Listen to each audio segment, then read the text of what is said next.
My name is Raaj Mondol, and I am working with TRACI to introduce the topic of faith at work. Many times, as Christians, we don't keep them connected. We live our weekdays from Monday to Friday or Saturday. That is our earning our livelihood, engaged in our respective profession, a work sphere that we have chosen. And that is something that we do perhaps to earn our bread in the common expression.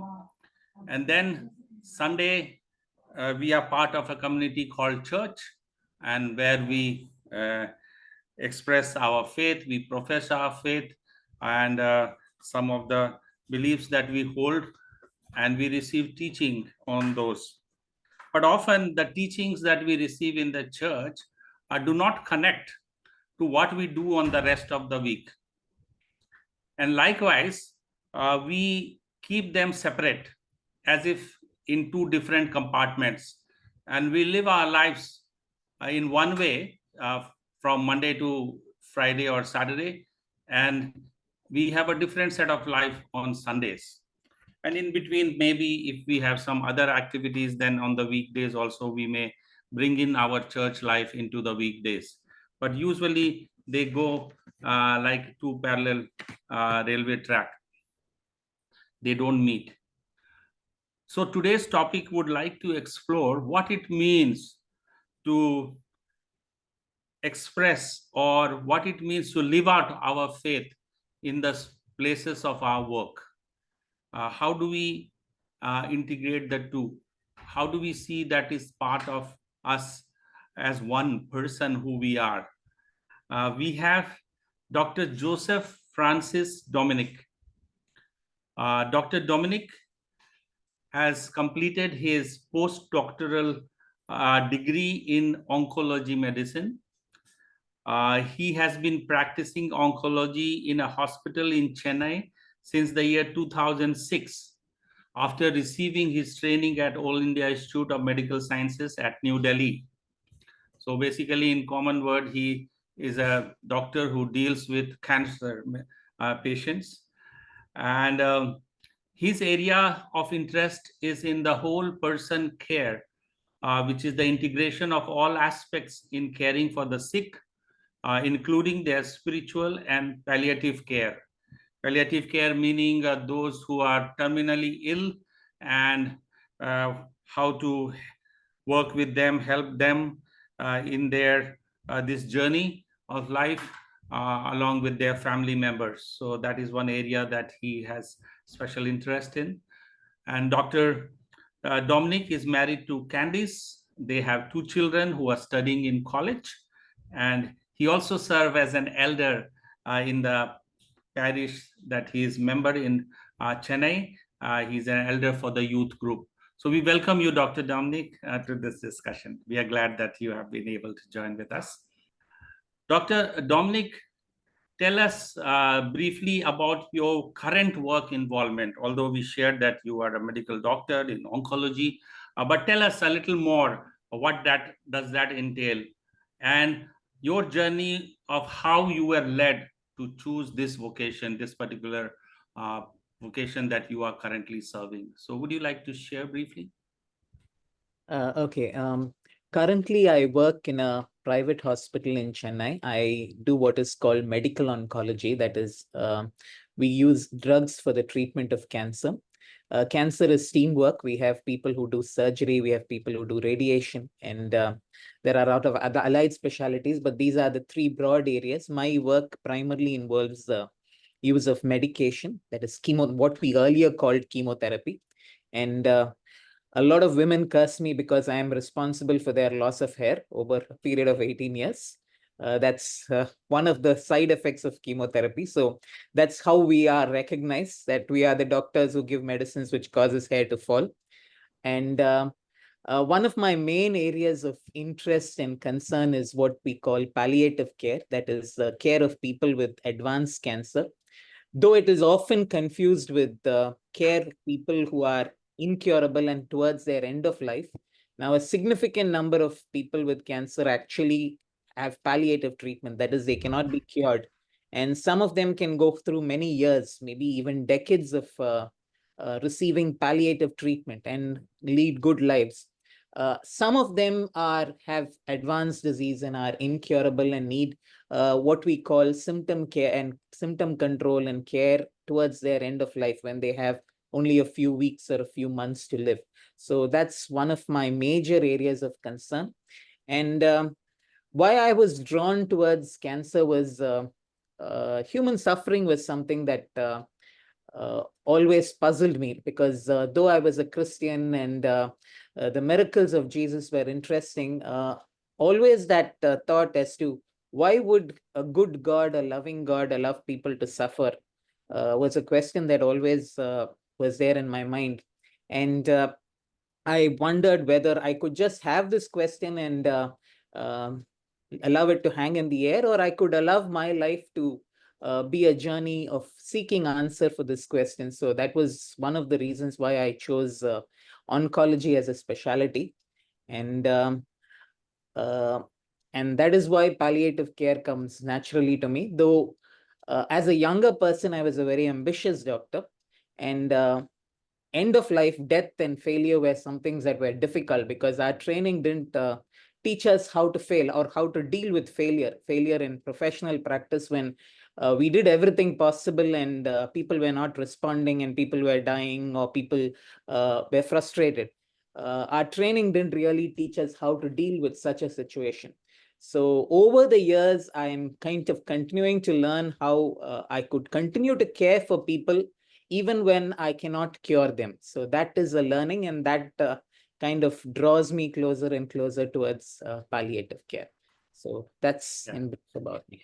Thank you very much, Dr. Dominic. I think in your answer, you have already shared about your passion, your own deep spiritual questions that you yourself were struggling or battling, and how it led you towards this particular vocation that you have shared about. And maybe Dr. Dominic, how do you see your faith or your belief and convictions or your spiritual life plays a part in your work that you do? Would you like to share some of how your faith plays out in the work of what you do, how you do, etc.? Faith is very integral to what I do, particularly in palliative care, because uh, it's because through my faith, I'm able to allow people to ask that question, why has God allowed this to happen to me? And quite a few people who have advanced cancer and who are close to end of life experience what we call spiritual pain. Normally, there is this concept of what is called total pain. Four broad reasons for why pain happens. One is the physical, the second is the emotional, third is the social, different reasons. And the fourth one is what is called the spiritual pain. And the spiritual pain is essentially, in spite of having been good and not having any bad habits, why should I suffer so much? And that question comes. And uh, not that have answers, but at least I have a perspective on that, where I can sit and listen to people. And I've learned to become comfortable with that. I mean, comfortable in the sense I've learned to become comfortable with that question, even though I don't really have too much in the sense of answers. So that was one real deeply spiritual pursuit that I continue, and which has helped me cater to my patients in terms of listening and being present to them. And the second one is, in my early days as an oncologist, I was extremely ambitious. I wanted to be very successful. And I would run from pillar to post doing work. And I was a driven person, to the extent that my wife kept saying that normally doctors live at home and go to the hospital for rounds. You've just changed it the other way. You live in the hospital and you come home for rounds. That was my life once upon a time. And to a point where I got experience what I understand later as burnout. And that was a phase where what I really enjoyed doing wasn't coming naturally to me. I was no longer enjoying the things that I once enjoyed. And that was an experience of burnout.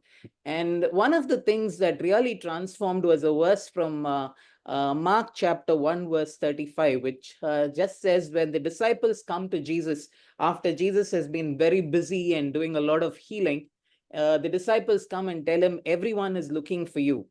And then Jesus says, let's pack up and go elsewhere because that is why I came. And the reflection on that verse, whoever was reflecting on that verse said, everyone is looking for you. Isn't that what all of us want to hear? I mean, we all want to hear those words. And isn't that a definition for success? And honestly, I asked myself, yes, this is exactly what I am striving to. I want people to tell me that they need me and that I'm indispensable. And that question really changed. And then I asked myself, should I be running this way? And it's my spiritual experience of that verse that led me to say no, and is allowing me to focus on certain things that I really need to do and not trying to be a hero and do everything possible. So that was a spiritual experience, and that has brought a lot of change in the way I've approached my work. Thank you so much, Dr. Dominic. I think you have shared what it involves in what do we say, stepping out of that treadmill of success and career and money that we find ourselves in running. And it is not very easy to step out of that. And I think that reflection from Christ life, what motivated you, led you, or to make that kind of a change in your understanding of your paradigm. I think that's very, very important. Thank you for sharing that. Yeah, I mentioned that you have two college-going children. So I wanted to ask you a little about what, how the Christian parents, how can they help their children in making the right choices about their career or vocation?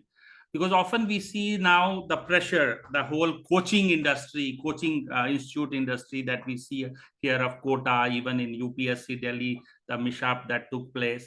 And it is guided by a peer pressure or market forces driving this kind of a thing, and the lure of the lucre, so to say, that which is offering the biggest, fattest pay packet. And these days, of course, we also see pursuing these opportunities to go abroad and pursue your career. That is the trend that we are seeing. So in all of this, these are the dominant forces which are shaping the decision. And it appears that even Christian parents are no different from the other people in our society in making such pressure on their children. So as a parent, what would you suggest? What way Christian parents can do differently? Okay, I think I will share from my confessions rather than anything else.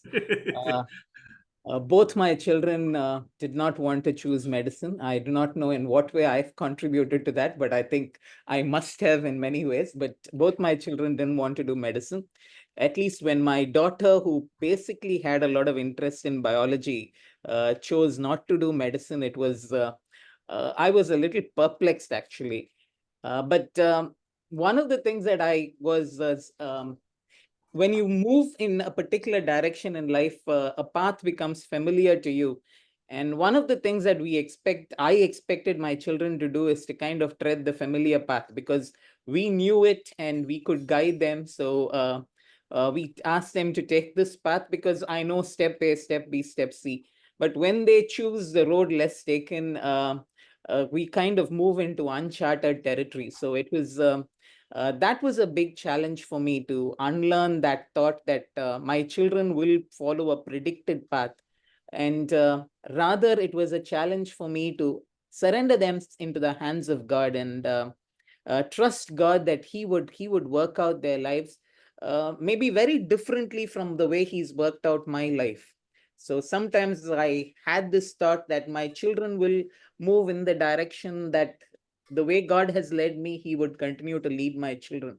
And a lot of things changed when I saw my children grow and approach life.